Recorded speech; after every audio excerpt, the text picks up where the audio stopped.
This is a special event for Breast Cancer Awareness Month. And I'm so excited to have with me these three lovely ladies who are going to be sharing their testimony and also be sharing some other advice about breast cancer and things we need to do in terms of proactively getting diagnosed.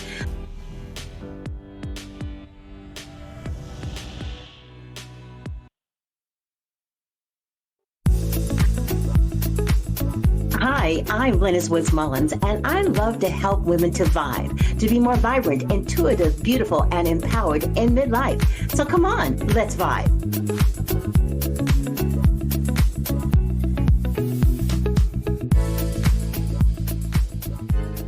Hello, ladies. Thank you so much for being here today. Well, thank Hello. you. We have with us Meri Ramey Gray, Cynthia Rogers, and Dr. Ebony Prophet Bullock, and all of them have survived breast cancer. So first of all, I just want to celebrate all of you for the journey that you've been through and for your willingness to be able to share this with so many people. There's so much misinformation out there about breast cancer and just not enough information about the survivors and how they survived and why it's important for us to be able to know what our options are when it comes to dealing with a breast cancer diagnosis. I first wanted to start with Cynthia Rogers. And the reason why I wanted to start with Cynthia is I've known Cynthia for a few years. We've been on each other's podcast. She has a wonderful podcast called, what's the name of your podcast again, Cynthia? Boob talk. Boob Talk. That's right. I was on Boob Talk. I don't know how many years ago it was, but you know what? I think it was about almost 7 years ago now, Cynthia. That's how long. It was actually during COVID, It was 2020. during COVID. Okay. It seems like longer than that, but I've been doing this for 18 years. So it all just kind of blends together. But the thing that struck me so much about Cynthia was the way that she went through her diagnosis and her journey with such grace, and always with the idea of taking the opportunity of advocacy, which is so important, and being willing to share her story. So, Cynthia, I'm going to ask you first: how did you get through your cancer journey?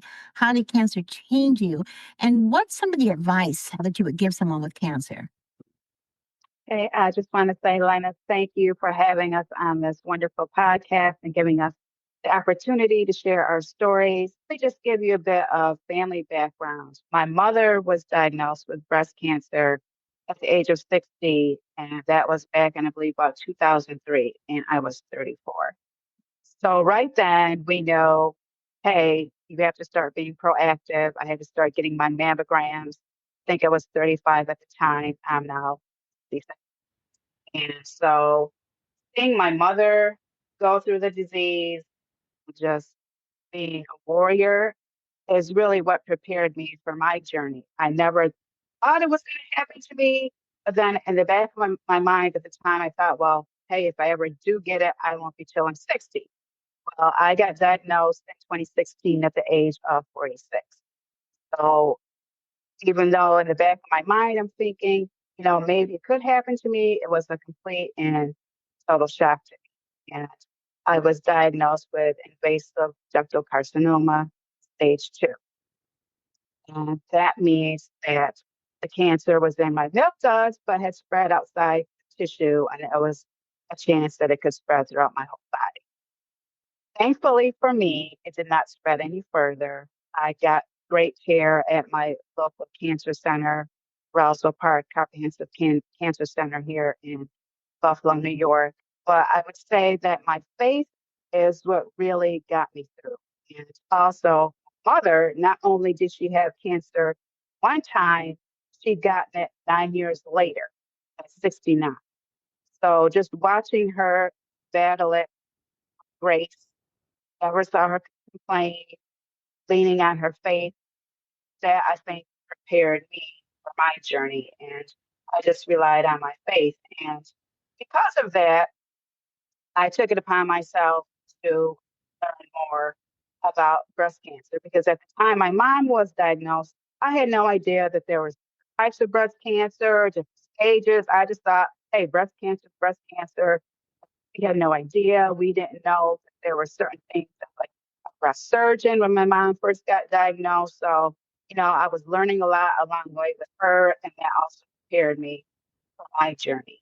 And I would just have to say that, Lennis, you inspired me because Back in 2020, my mom unexpectedly passed away from not breast cancer, but endometrial cancer. I remember And, that. and at that point, I decided I need to take a closer look into what causes cancer, educate myself, try to educate other women, and just take a holistic approach. And that's when I was introduced to your wellness network. And I had you on my show, Blue Talk. And really going through my breast cancer journey is what inspired me to start my podcast called Blue Talk.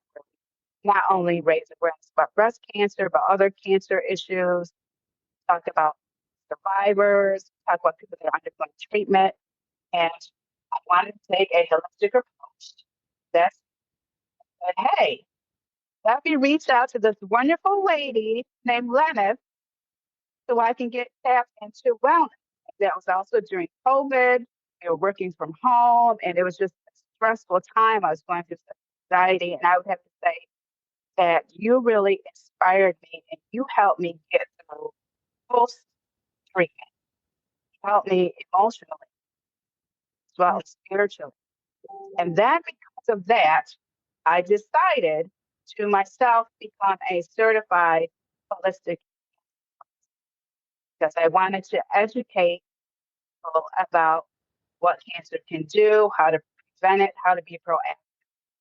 Wow. So No, Cynthia, I knew that you had gone back because we stayed in touch all the time, but I didn't know I had anything to do with that. But see, that's what's so important about doing things like this and advocating and testifying, sharing your story, because you never know who you impact or who's going to have that aha moment and decide to stop putting off going to the doctor because they felt that lump in their breast 6 months ago and they're afraid to go ahead and do it. It's interesting because the fear is crippling and fear keeps us from so many things. Like, on the other side of the fear, it's always something that's better than what you thought it was going to be. And when you think about your journey, what were some of your aha moments in terms of what cancer is versus what you thought it was? as I stated earlier, I didn't know there was different types, different stages. I just thought breast cancer is breast cancer, didn't know anything about it beyond that. I also just learned that it is about having a positive outlook. If you have Mm, a positive outlook and state of mind, you can get through it. You come out on the other side. I've known other women that have had breast cancer. They, I don't want to say, they didn't seem like they wanted to live, but they just had a negative attitude, were nasty. And unfortunately, I've seen those people not survive. And I think if you have a positive mindset, if you have faith, the people that support you, rallying behind you, I think it makes 100% difference. wow. It's incredible. I tell people all the time, your experience in midlife, whatever it is you go through, health wise, emotionally, or whatever, it really starts with what's going on between these two ears. I mean, seriously, I've had several conversations about that today in different modalities with different doctors dealing with different kinds of chronic diseases and things when I was reporting for my podcast today. And it's amazing how much mindset makes a difference. Cynthia, thank you so much for sharing parts of your story. We'll be back to you, but I wanted to get to Meri. Meri, this is the first time that I've met you. So first of all, thank you so much for being willing to share with the V.I.B.E Wellness Woman 40 and Beyond group. Hello, ladies, and also with the V.I.B E Living Podcast community. So tell us a little bit about you. What was your experience like? What happened on that day when you were first diagnosed? Well, I know exactly that day because I was standing in line for a CT scan to have my lungs checked because I had been on this 9-month process. For my lungs, they'd found nodules all over my lungs. And I knew that I had done a lot of really, really, really good stuff and had a lot of positive energy. So I was not actually concerned about the CT scan. I felt it was fully reversed, and it actually did. Like, it was done, it was handled. And while I was standing in line because of COVID opening back up, there was a sign that said walk-in mammograms available today because a lot of clinics had been shut down because of COVID. And as soon as I read that sign, I knew I needed one because I had cancer. I knew it in that moment. And I looked up to the ceiling and I was like, I'm not going to listen to the second half of that sentence in this moment. But 3 hours later, I had the mammogram, and it was a Thursday. And I got the call Friday to come back Monday. And so Monday, I had the mammogram, and then the ultrasound, and then the biopsy. And the lady said, it's kind of like if you pass one, you move on to the next. And I was like, that's a way to look at it. And I remember calling my mom and my sister in between the ultrasound and the biopsy because I knew, like, and it was just going through the movements in those moments. I had done an e-treat over the weekend with Neil Donald Walsh, Conversations with God. So I totally forgot I even had an appointment Monday until somebody reminded me. And I was like, oh, so to have kind of a spiritual weekend before I found out and was diagnosed was quite profound in and of itself. And so when I then was diagnosed by Tuesday morning, I mean, it was really fast. And I couldn't pick up my son from baseball practice because I was having a biopsy. And I asked my sister, like, can you go get him? And I'm having a biopsy. She's like, what? And I was like, I really got to go. The funny part during the biopsy is the girls and I were talking, the nurses. I mean, what a wonderful staff and very kind and loving people to be with women during this time and everything, and trying to just hold your hand and tell you to breathe. And so just relax in that comfort that they're giving you. Have that be kind of your set point, that you're always supported. And a lot of people very genuinely give up themselves, at this time. And we went over the list of things you needed to have in a man. That's what we did during my biopsy. And the doctor started laughing. And I was like, the first thing you need is a job. You can't live with your mom. Get out of here. And by the time the biopsy was done, he goes, I have a 19-year-old daughter, and I'm making her a list of 100 things. He's like, you. So that was really more my memory of the biopsy, was the list of things you need to have in a man. You know? Wow. That's And it just made it funny. well, that's amazing because they got your happy endorphins going, which I believe is one of the first steps towards ultimate healing. And once again, mindset. If you're, stressed out, upset, all that stuff, the cortisol levels start going, your immune system gets more compromised, and it's just harder for the body to recover. So good for them. Now, I know that you have a special approach in terms of how you dealt with your cancer that had to do, I think, somewhat with generational trauma and the importance of releasing that. Could you talk a little bit about that? Absolutely. To me personally, and I already have goosebumps sharing this. And so thank you, Cynthia. I know she helped share this amazing stuff. I got to have my broken brain, right? So your brain breaks a bit, in chemo. And the one thing that I found is I lost a lot of words. And what I found outside of that was because my brain wasn't so bothered with trying to find words, I could see exponentially. And so I could see things because there wasn't anything to block it. I didn't have thoughts of doubts or positive that would get in the way.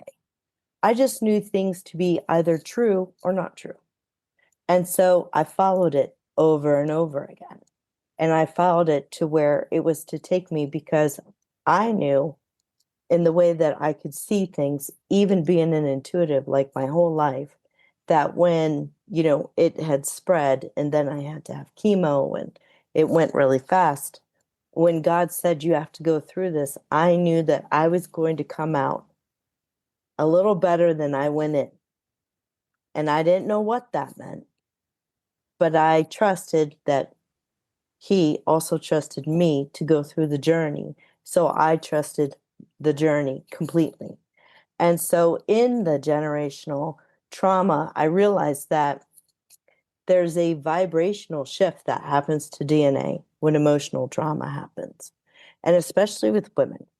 And when women store the emotional trauma, it literally becomes new sequence of DNA when you're giving birth to the next generation.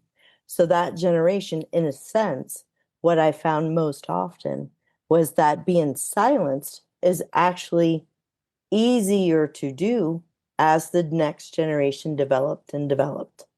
And so the first thing was to wake up that voice and to go back and go back into the generation. And you literally, when I dropped into my self being an egg, right? Then I was like, where did I form? Well, inside my mother as an egg. Where did that form? Inside my grandmother. When my mom was in utero is when I appeared as an egg. So when I did that, I could feel the trauma of my grandmother, and I understood what it means to kind of birth in a different way.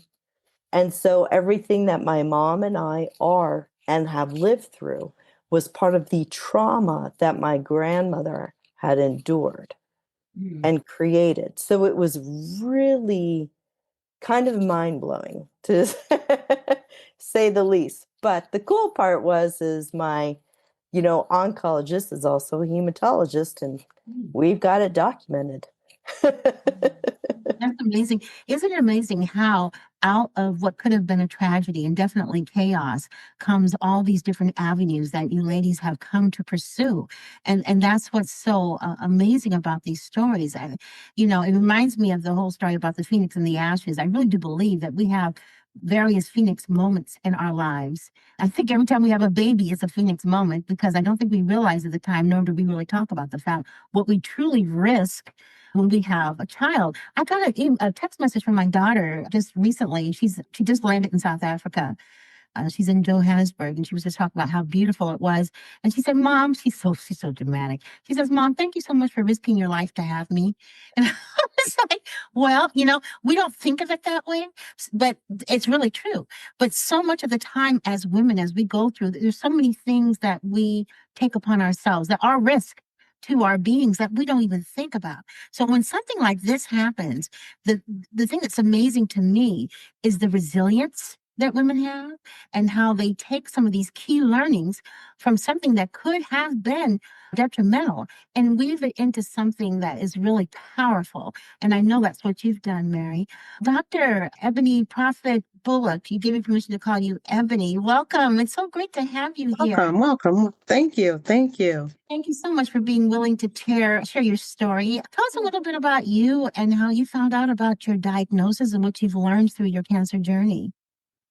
Sure. So I whenever, I'm asked, who am I always say, I'm a Christian, I'm a follower of Christ, born and raised, lifelong educator, wife, mother of three, newly empty nester, except for my two wild and crazy dogs. But so my journey to cancer was very interesting. And so it actually started in 2022. And so, Meri, it's very interesting that you tell this story, because I believe and I know, actually, way back when, I know and I believe that I was predestined to have cancer. And so, actually, what I know now through this journey is this experience began in the spring of 1974, when my mom and my dad and my aunt and uncle, they were in a car accident. They were T-boned. My father flew through the windshield. My mother broke nearly every bone in her body.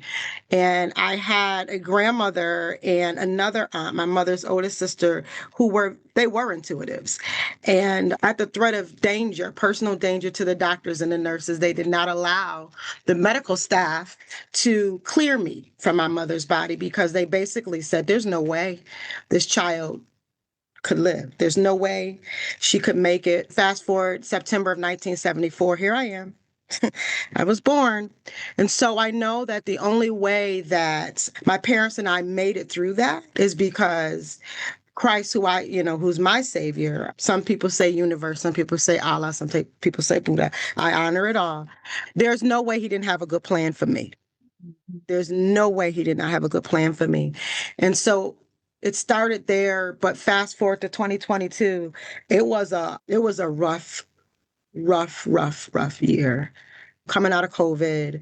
It started in March of 2022 with my Uncle Stan, my beloved Uncle Stan, passed away of cancer. He had multiple things that were going on with him, but he ultimately died of cancer a month to the day. My father-in-law passed away of colon cancer. Fast forward to March 14th in our community when 10 lives were slain in the Tops massacre. That day, again, my mom and my stepfather at this time, they were going to go to see a play with one of the slain. We called her Mother Whitfield, Ruby Whitfield. And so she was the mother of one of my aunts. And we just have this big, beautiful blended family.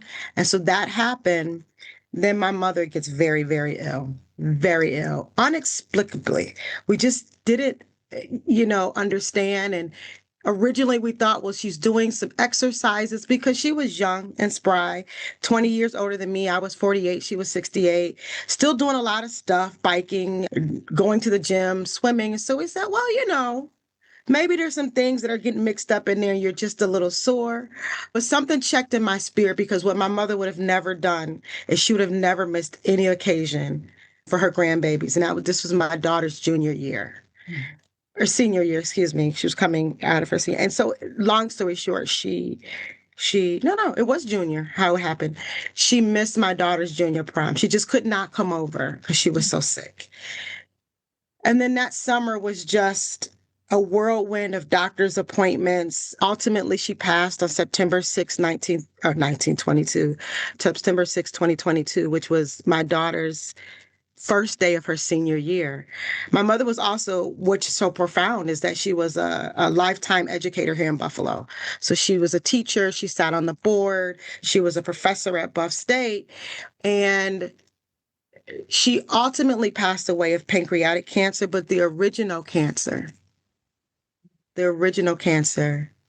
was ovarian. She didn't have her ovaries left, but it was tissues, it was stuff left over. And so and it grew, and Meri, it took her words in the last few days of her life. This woman who was an author, a teacher, a thinker, a brilliant woman, had no words. And it was always a check in my spirit. While this is going on, I'm also studying for my doctorate, and I was finishing out. And actually, a month after my mother passed away, my step-grandmother, we didn't call her step, obviously, my grandmother Hicks, passed away. So there was this profound 22 shifting. And I was just searching, like, why and how is it? And is it not enough? And yet, no, I'm going to continue on with my studies because this is what I need to do. Fast forward to April. I always get my checks.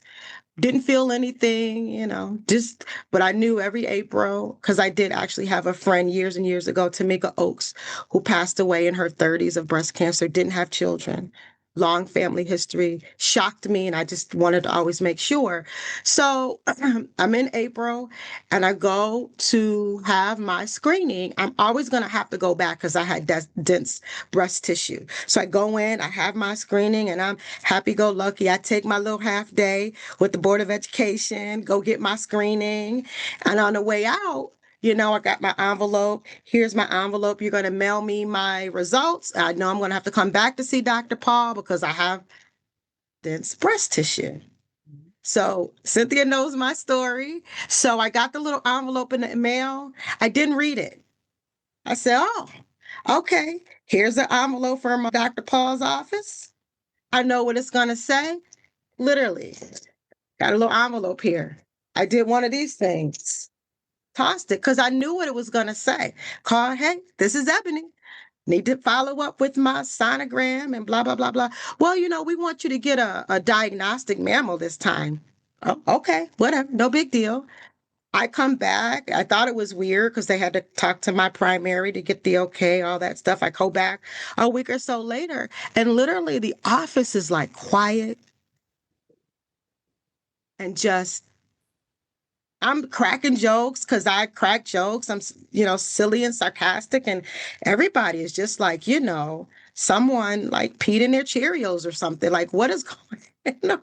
My favorite rat tech, she was just like, Ebony, I'm so sorry. And I'm like, girl, what are you sorry for? Like, I always have to come back. And she was like, yeah, but you got to have a diagnostic mammo. Okay, whatever. Because there was nothing that I could feel with mine. She was so sad, so sad. And so just though I had the checks, I just was like not giving into whatever I was feeling. So had the sino. Dr. Paul doesn't even sit. He's like, listen, but he knows me. Just shoot it to me straight, doc. Tell me what I need. You need to go and you need to get a biopsy right away. And I said, well, wait a minute. Why? Why would I need a biopsy? You're not making any sense. So Dr. Paul says, Ebony, did you read it? No, because I don't need to read it. This happens every year. And why are everybody so sad? And he said, listen, what we saw in April, right? So I forgot. The story is I kept pushing it off because I needed to finish my doctorate. I needed to present my dissertation. Then I needed to graduate it, and then I needed a party. So this didn't happen until like sometime in May. And I'm like, well, wait a minute, hold your horses. What do you mean? What did you see in April? He said, Ebony, we saw something in April. That's why we brought you back, and we wanted you to have a mammo, and now you have to have a biopsy. And I was floored. And I'm like, I don't know what you're talking about. So I call my primary doctor a redhead who is a feisty Caribbean lady. And she was like, look, I'm going to shoot it to you straight. I'm not the one who should tell you, but this is breast cancer. I was like, no, it's not. I don't want to talk to you. Not listening to you. I end up at Winsong. I get the biopsy. Long story short, fast forward June 28th, 2023, as I'm leaving, preparing to get on a plane for my Virginia Beach vacation, it's confirmed that it is invasive ductal carcinoma, and stage 2. And so I had to take a breath. So we went on a vacation, didn't tell the babies, didn't tell my kids just yet, just wrestled with it for 10 days on the beach. And my God, thank goodness for the water and thank goodness for the ocean and the sun. And I could wrestle with it. In the words of Brene Brown, like I was rumbling with God because I was like, listen, after the 22 I had, 2022, like, really, God? Like, how dare you? And so, but I quickly realized that, the same God that brought me through the car accident, the same God that brought me through, I was a single mother at one point in my life, the same God that brought me through those experiences could bring me through this. And he has been there with me. And I have turned myself over. I agree with Meri. There's just something that I know. I feel like I have been consecrated. Breast cancer has been the most beautiful, at the same time horrific, challenging experience I have ever gone through. And, I would not ever not do it again. Chemo was horrible. It sucked. Through my experience with chemo, and still with my oncology team, I have always had a nurse for every single procedure. I have always had a nurse whose name was either Teresa, which is my mother's name. There was always a Dolores, which was my aunt's name, that same aunt that was going to hurt the doctor in 1974. And there's always been a Jacqueline. And Jackie is my stepmother, my bonus.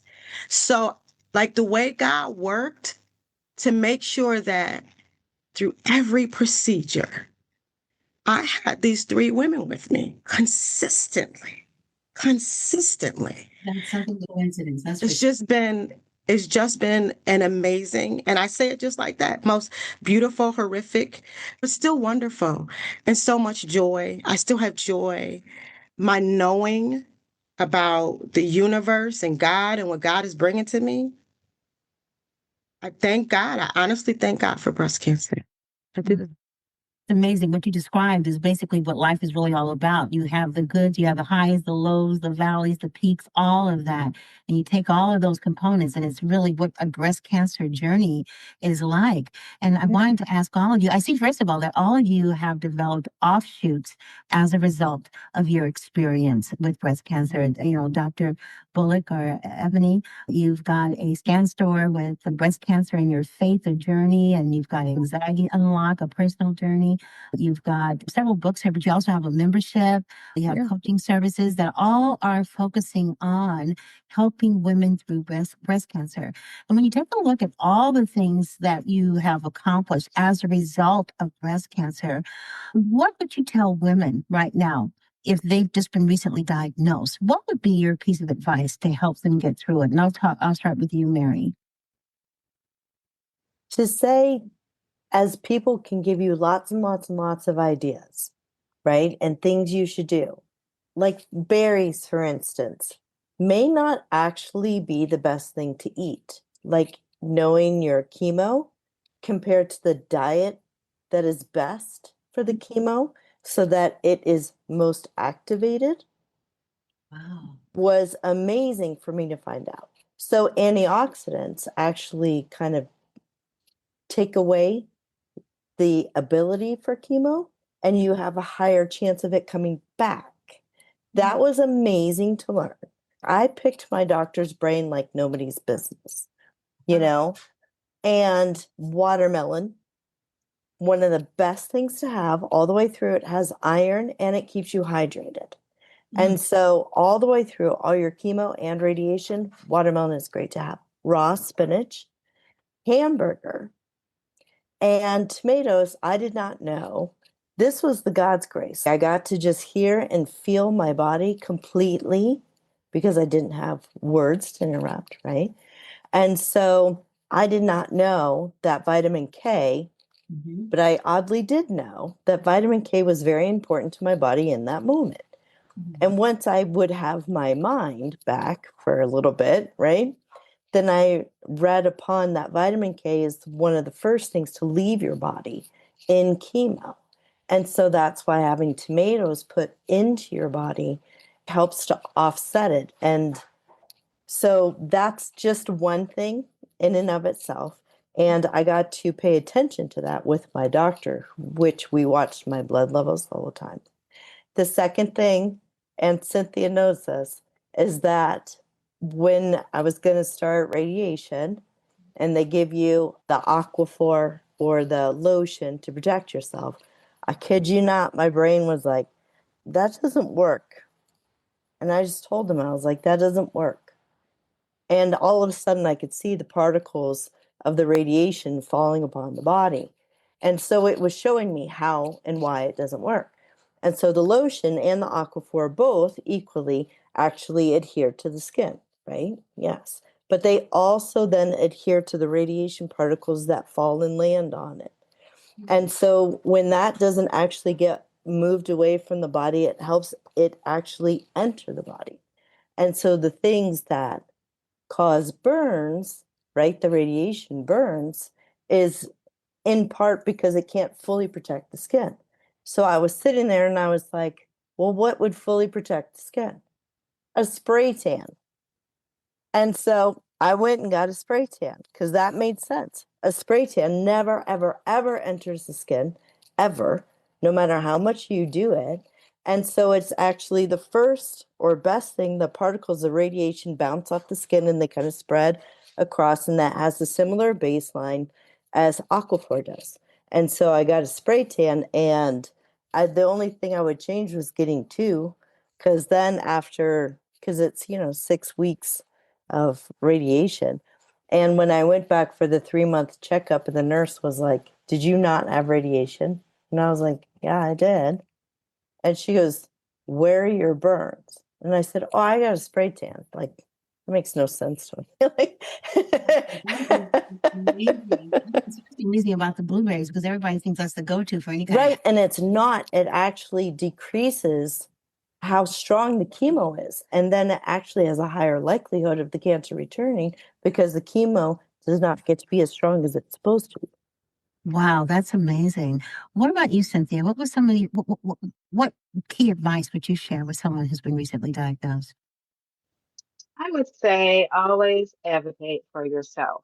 If you're going through a time where you don't feel right, something is off, tell your doctors. If they don't listen, keep telling them. If we have to switch doctors or get a second opinion, do that. I remember there was one particular time when I was going through chemo, I had neuropathy. Now I had no idea what neuropathy was, but all of a sudden I was just like getting numbness in, my arms and feet. And, I was telling my doctor and kind of blew me off. And so I'm thinking, like, am I going crazy? Like, what is going on?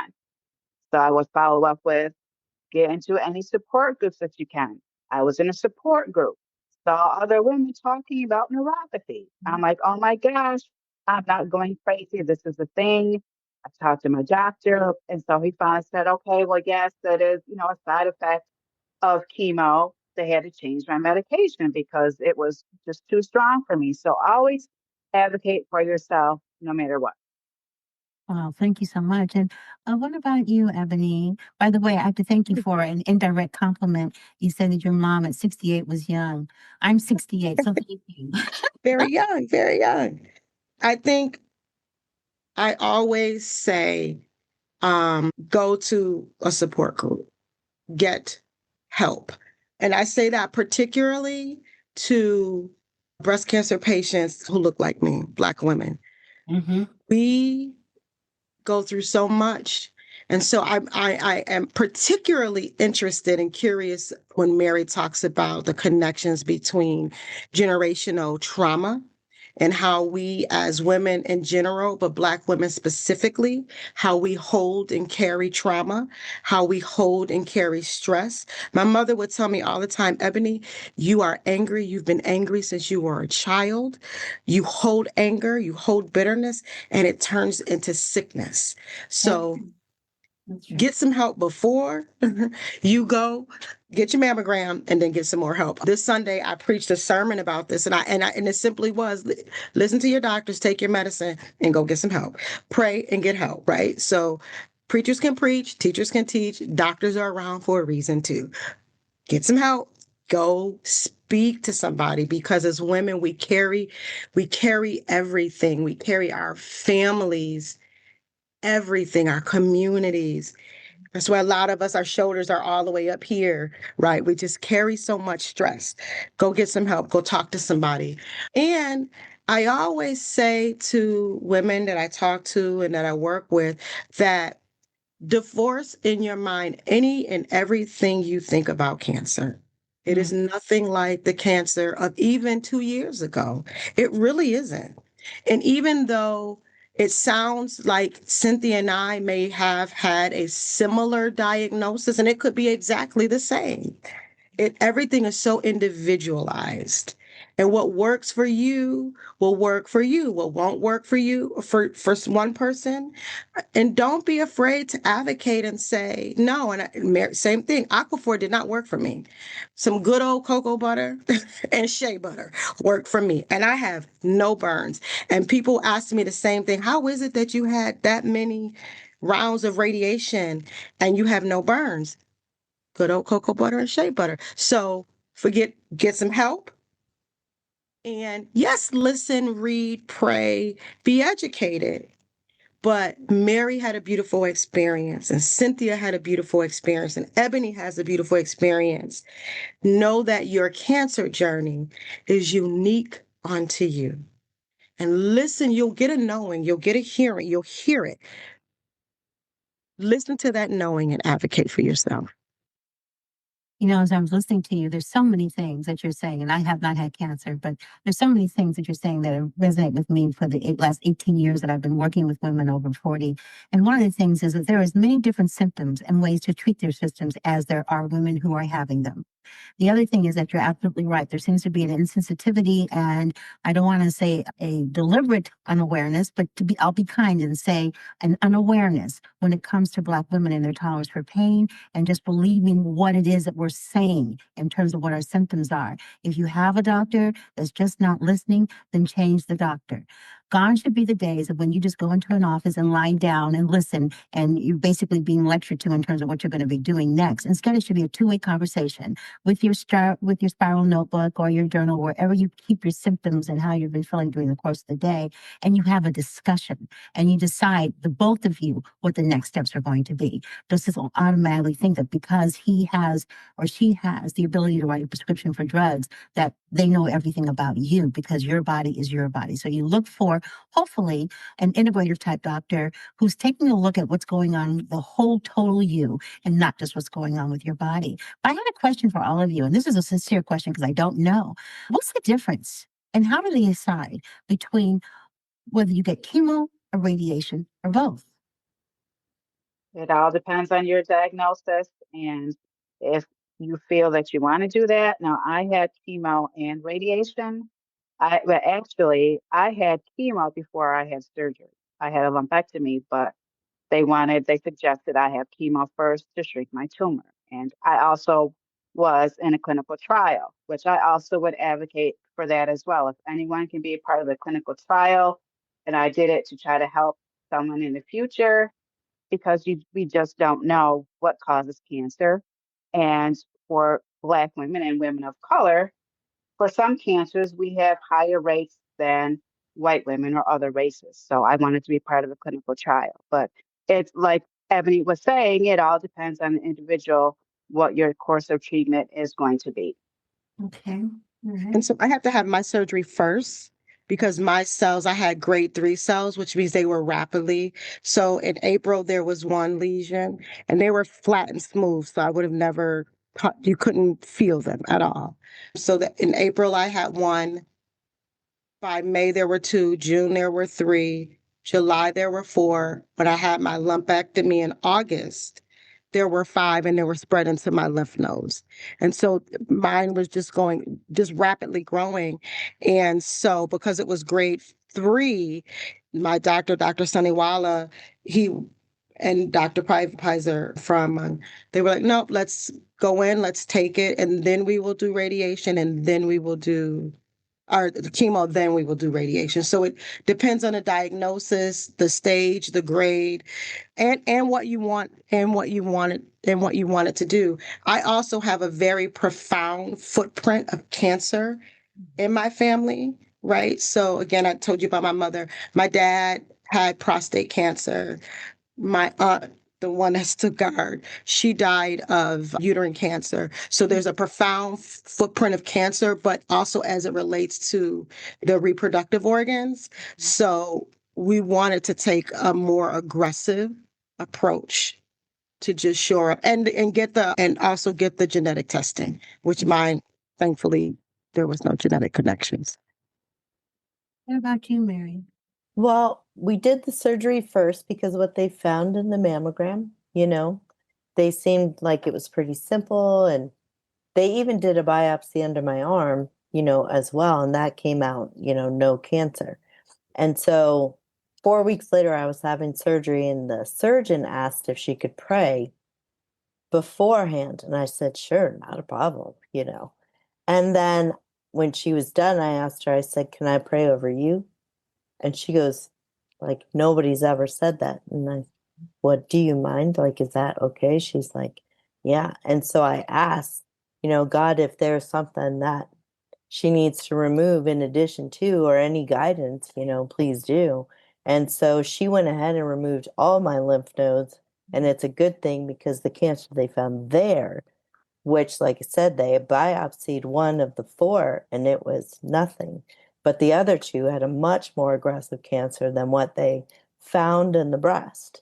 And so because of that is why I got then into chemo instead of radiation. And, everything got bumped off and changed. And so that was to me just God's grace, like willing everybody, Amazing. it's amazing how, if we allow it, our intuition can kick in on certain things with this. And I do believe that it's especially women, as we get older, our intuition gets keener. And I think that one of the things that happens for us as we get older and, go into menopause and all these different things that happen to our bodies is the wisdom and the intuition that kicks in to lead, guide, and direct us. We just have to decide that we're going to listen to it and not push it back. And it's so common for women to push certain things back if it's not convenient because they're so busy doing other things. But I cannot stress enough how important it is to have the mammograms, to have your annual checkups, to ask the questions, and not just go ahead and let them force a square peg into a round hole in terms of protocol, and to question. And if you have a doctor who's uncomfortable with the questions, then it's just time to go shopping for another doctor, because this is your body. This is your life, the only one we have, as far as I know. So therefore, why not go ahead and love yourself, or learn to love yourself to the point where you're advocating. Ladies, thank you so much for sharing your story and your testimony. For those of you who are going to be listening to the podcast, the links to their websites and to their books and other things that they have to offer, Cynthia's podcast, is all in the show page.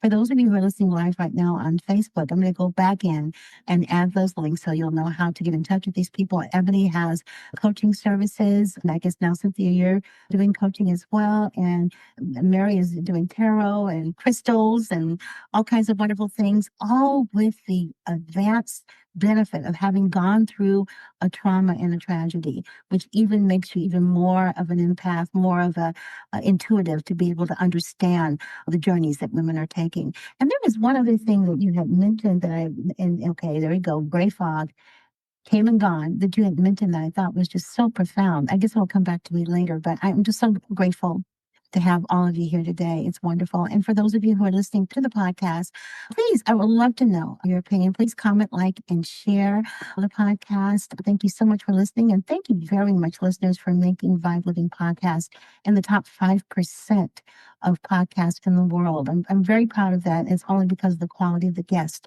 that we have, like the guest we have today. Thank you so much, Dr. Ebony Prophet Bullock and Cynthia Rogers and Meri Ramey. It's so wonderful meeting you. And I wish you nothing but wonderful health and wellness. Thank you so much. Thank you so much. You're quite welcome, ladies. Everybody have a fantastic day. And please do not forget to buy. Bye-bye, everybody. Bye-bye.